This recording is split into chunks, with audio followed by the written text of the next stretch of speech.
When it's suffering, when it's in pain, all it wants to do is find the easy way out, which is usually quit. If you quit, the pain goes away immediately. Your mind has a tactical advantage over you at all times. It knows your weaknesses, it knows your strengths, and it will guide you into your nice comfort zone. Even if I fuck up, keep your body positioned like you're still fighting. Don't start getting poopy pants and get upset with yourself. No, it's a mentality, and your body language has a direct thing to your brain. So let's say I'm training for a 100-mile race, and I get to mile 50, and I feel like everybody else, my mind gets soft. Why? Because I'm human. I'm not some damn hybrid creature that was formed from the heavens above. No, not.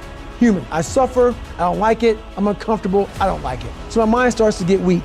When it's suffering, when it's in pain, all it wants to do is find the easy way out, which is usually quit. If you quit, the pain goes away immediately. You gotta give yourself enough energy and fuel in your mind to stay just a little bit longer so you can talk yourself into staying for the whole thing. Most of us never start anything cold. If you're gonna go to college, you gotta study your ass off. If you wanna run a 100-mile race, a marathon, if you wanna go be Mr. Olympia, in that moment where we need self-talk, when we're failing and we're in our worst spot possible, we forget the front end, all the build-up to where we're at today. We forget how much work we put in. We forget that journey on what it took for us to get in this moment to make the right decision. My self-talk is this: okay, I wanna get the f out of here, man, I'm done. Then I remember this: you ran 2,000 miles training to be in this moment right now. We forget that. We forget the 3 o'clock in the morning runs or getting up early for work or whatever you're doing. We forget all that. In that moment of suffering, I remind myself, I only have 50 more miles. I put in 6 months of training. Going back down memory lane of all those f***ed up days, I ran the fucking rain, or I had to study real late at night, and I didn't want to do it, but I did it to get here. I wanted to get here. Now you're here, and now you want to fucking quit? If you haven't put in any hard work to reflect on, you're fucked. All this positive talk, it doesn't work if it's a lie. Like, if you didn't study for your big exam, and you go into it saying, I'm gonna pass it, no, you're not. You're gonna fail it. That self-talk is not gonna work. Self-talk without real work is just a lie. So my self-talk is me reminiscing back on the struggle to get to this moment. And that tells me we're not quitting today. I'm able to visualize years beyond where I'm at right now. How are you gonna feel if you can pull this off? When I got the idea to become a Navy SEAL, at 300 pounds, hate the water, can't run down the fucking block, horrible, and I put everything on that. My whole life was, I'm gonna be a Navy SEAL, come hell or high water. Who does that? You gotta put everything on yourself. You gotta sit back and be able to imagine where you wanna be and be like, that's the power. If I can pull this off, what kind of story have I just created? And that's what I did. I created the story. It's just the mindset change where don't look at something, like for instance, in Hell Week, they said when you get to Wednesday of Hell Week, you're broken. It starts on Sunday, ends on Friday, and on Wednesday, you're almost done, you're halfway through. Everybody on Wednesday, they hear this, because everybody says Wednesday is like, man, you're so tired, you're done. So that becomes your new norm. For me, I was like, hang on a second. I started studying my mind a whole bunch while growing up, facing these things. Don't listen to anybody's dialogue but your own. They're tired, they're not you. So it's just all about, your mind has a tactical advantage over you at all times. It knows your weaknesses, it knows your strengths, and it will guide you into your nice comfort zone. We have to reprogram our mind to get a different vantage point, so then you know how to be in charge of yourself versus your mind being in charge of you. Times of hell, even the hardest men, in times of suffering, what we do is we forget how hard we really are. Because that's what suffering is. Suffering is a test, that's all it is.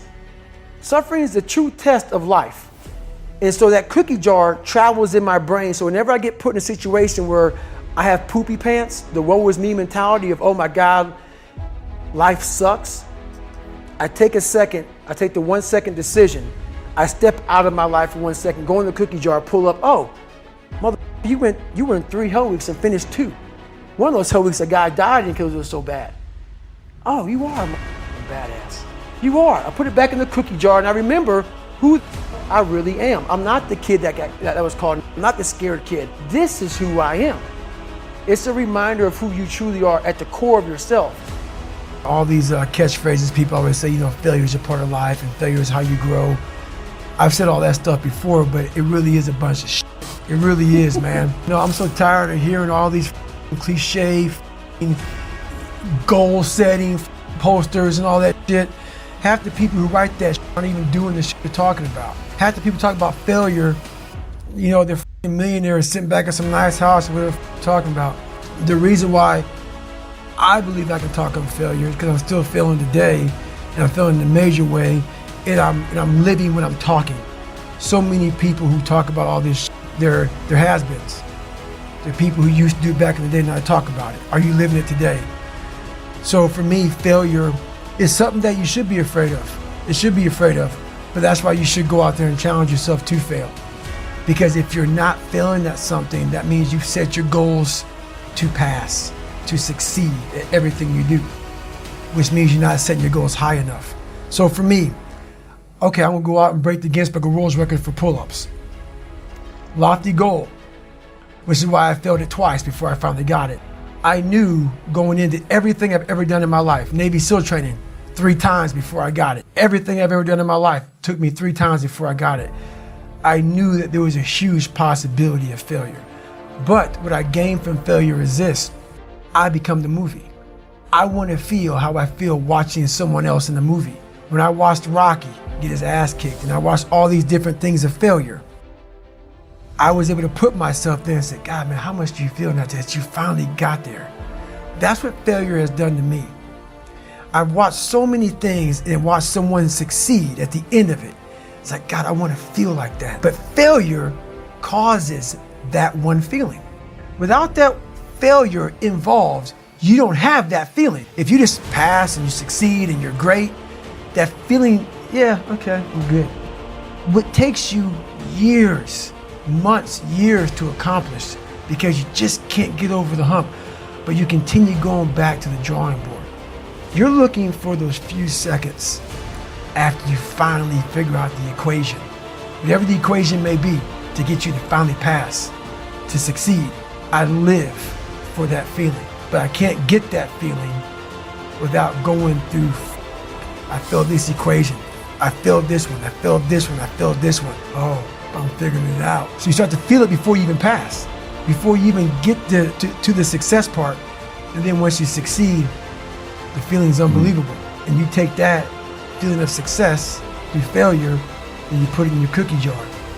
And you say, I'll come back and get you again. I'm gonna need you again down the road in my life. You have to be able to break this very big thing into very small pieces. What makes people quit different challenges like Hell Week and Ranger School and 100-mile races and stuff like that is, like for instance, I ran 205 miles in 39 hours. Can you imagine what your mind is thinking at mile 100 of a 205-mile race? It's not thinking you're halfway done. It's thinking you have another 100 miles to go. It's not thinking, oh man, we're halfway down. It's thinking, oh man, I got a long way to go. And so you have to be able to really chunk these things down and not allow your mind to get away from you at the worst times. So I became an expert at doing just that.